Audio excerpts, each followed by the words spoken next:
So should women who get pregnant in the war zone get a felony for getting pregnant so they don't have to go to war? Because the military will actually send women back home, but they won't send the man back home. And so the question I would have to ask is that if they're going to give her a felony for getting pregnant and she has to go to 6 months of jail, then should the man who got her pregnant get a felony and have to go to jail? Because that's what this YouTube channel is saying. It's called The Military Show, What Happens If You Go AWOL in the Military.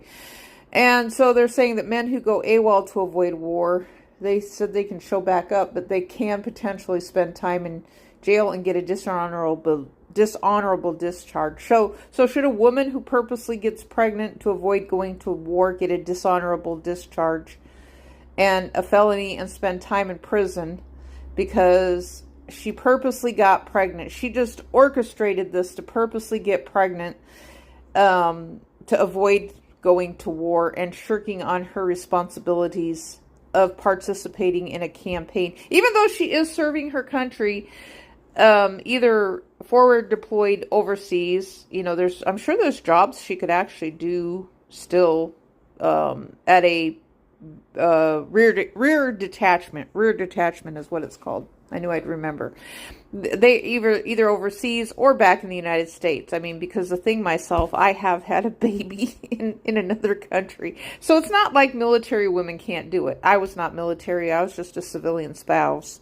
So the woman could actually go to a rear detachment place and be pregnant and have her baby there. However, she does have to come up with a family plan to care for the baby if she's single. But I was raising all these issues about, should the man also get a felony if he gets a woman knocked up while she's overseas during the war?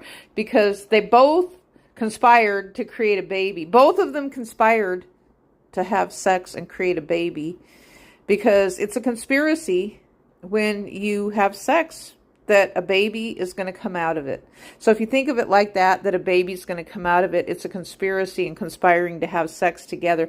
Now she gets to go home, and he has to stay behind. Now, maybe the both of them should have to go back and face the judge advocate general and face some charges of potentially going to prison for 6 months, getting a felony and a dishonorable discharge, because she created all these problems of getting pregnant herself. It's an immaculate conception, because most of the guys are not going to admit that they had sex with her to begin with anyway.